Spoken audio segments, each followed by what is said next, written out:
Shalom, selamat pagi Amanginang dan keluarga. Kita bertemu kembali renungan Carpe Diem HKBP Bumi Anggrek. Hari Rabu tanggal 28 Juni 2023. Sebelum kita merenungkan firman Tuhan, kita bernyanyi dari buku Ende nomor 262 ayat 2 dan 5.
Firman Tuhan untuk hari ini tertulis dalam Amsal pasal 15 ayat 26. Rancangan orang jahat adalah kekejian bagi Tuhan, tetapi perkataan yang ramah itu suci. Demikian firman Tuhan.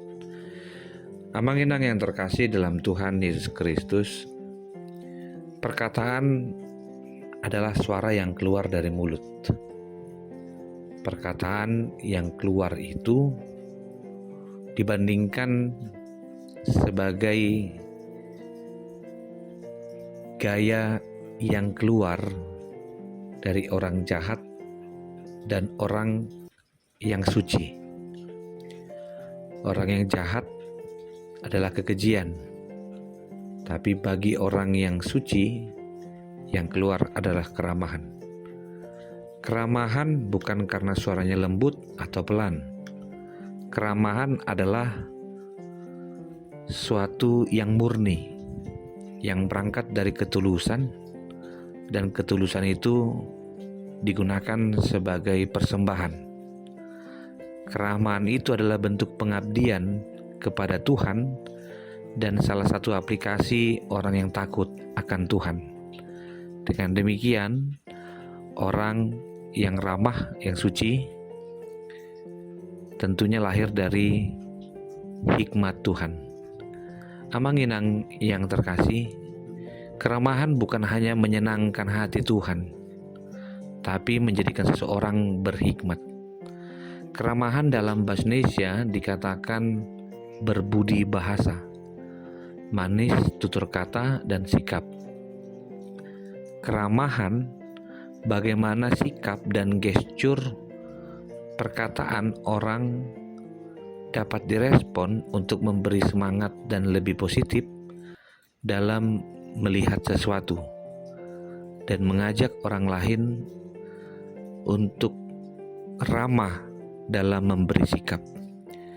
Satu ahli psikoneuroimunologi pernah berkata, orang yang ramah tentunya mampu memberikan senyum dan ramah sebagai proses penyembuhan pasien yang sedang sakit. Keramahan itu baik, namun yang paling utama, lakukanlah keramahan sebagai penyembahan kepada Tuhan.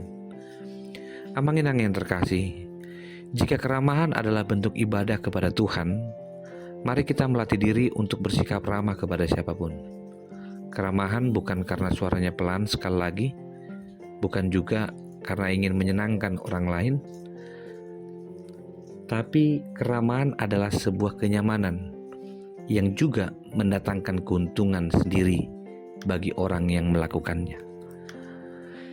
Suara yang ramah diperbandingkan dengan kekejian kepada Tuhan, yang merencanakan sesuatu yang tidak baik terhadap orang lain dan terkesan baik di depan, namun hatinya tidak memiliki kelembutan.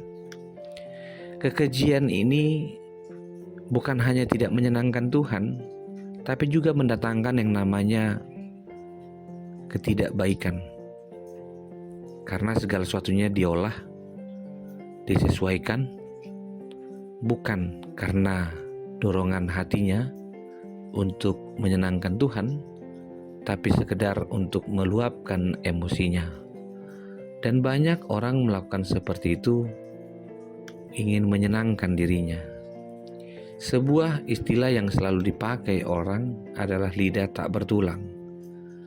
Lidah tak bertulang diindikasikan sebagai keinginan orang untuk melakukan apa yang dia inginkan. Bahkan orang Batak sebagian mengatakan, "Molau sitolok ni horbodo." Dia ingin berkata yang benar, tapi dengan cara yang dia suka. Tidak salah, tapi juga tidak baik. Ini yang ingin dikatakan oleh firman Tuhan. Jika seseorang mampu menahan lidahnya, mampu menahan pembicaraannya, tentu yang paling indah di dunia adalah berkata yang tulus. Ada seseorang koki yang pernah masak dalam sebuah kerajaan, di mana raja memanggil koki tersebut untuk memasak makanan spesial. Dia katakan, "Koki, coba kamu masak buat saya, buatlah makanan yang paling lezat di dunia." Koki itu berpikir sambil berjalan. Dia katakan, "Mau masak apaan nih? Makanan yang paling lezat sedunia. Kalau nanti nggak lezat kan bisa repot." Akhirnya ia pun memasak sejenis makanan. Sesudah ia masak, ia sajikan. Ia membawanya kepada raja. "Ini tuanku raja, masakannya sudah siap." Masak apa kamu?" "Saya masak masakan lidah, Tuan Raja." Rajanya pun bingung. "Saya kan suruh membuat masakan yang paling enak di dunia. Kok malah masak makanan begini?" Lalu koki itu pun menjawab, "Tuanku Raja, saya masak makanan lidah karena dari lidah kita dapat mengeluarkan kata-kata pujian, sanjungan, kata-kata yang indah, merdu dan menghibur. Jadi bukankah lidah adalah masakan yang paling lezat sedunia?" Cerdik juga si koki, pikir si raja. "Okelah, masuk akal juga alasan kamu. Akan tapi sekarang saya minta kamu sekali lagi untuk membuatkan satu masakan yang paling gak enak sedunia." "Aduh, raja ini mintanya yang aneh-aneh saja," kata si koki. Keesokan harinya si koki datang menghadap raja sambil membawa masakan yang paling tidak enak sedunia. "Sekarang kau masak apa, koki?" tanya si raja. "Saya membawakan masakan lidah, tuanku raja." Dengan bingung raja berkata, "Koki, bukannya kamu kemarin yang katakan kalau lidah adalah makanan yang paling enak sedunia? Kenapa sekarang lidah lagi?" Si koki menjawab, "Tuanku raja, bukankah lidah juga yang bisa mengeluarkan kata-kata pedas, kotor, jelek, hinaan, makian? Makanya saya membawakan masakan lidah ini lagi. Amang-inang yang terkasih, dari cerita itu kita dapatkan betapa hebatnya fungsi dan peran lidah. Dari ucapan yang keluar dari mulut, dengan lidah di satu sisi menggunakan bahasa yang positif dan baik, menguatkan dan penuh cinta kasih. Namun sayangnya dengan lidah juga sama bisa mengeluarkan yang sebaliknya. Suasana yang tidak damai, saling bermusuhan, saling memprovokasi, dan perkataan kasar tentu tidak berkenan kepada Allah. Karena itu saya mengajakmu, hati-hati, gunakan lidah, karena lidah memang tak bertulang. Jangan sampai ketika kita menggunakan lidah itu, justru hanya membuat Allah marah kepada kita. Sebagaimana pengkhotbah pernah berkata, janganlah mulutmu membawa engkau ke dalam dosa. Amang-inang yang terkasih, jika firman Tuhan mengingatkan kita bahwa lidah pun yang adalah perkataan orang bisa membuat kita memberikan semangat, namun juga sebaliknya tidak menyenangkan orang, tidak bisa memberikan semangat secara khusus dalam apa yang kita kerjakan, apa yang kita raih, apa yang ingin kita jumpai. Mari berlomba untuk memperkatakan perkataan yang pure atau suci, karena Tuhan berkenan terhadap hal itu. Jagalah perkataan, dan situlah kita mengetahui bagaimana kita membiasakan diri untuk bersyukur, dan itu juga berasal dari hati. Jagalah hati, karena dari situlah juga terpancar kehidupan. Terima kasih Tuhan untuk hari ini yang mengingatkan kami begitu indah untuk melihat sebuah semangat dalam hidup kami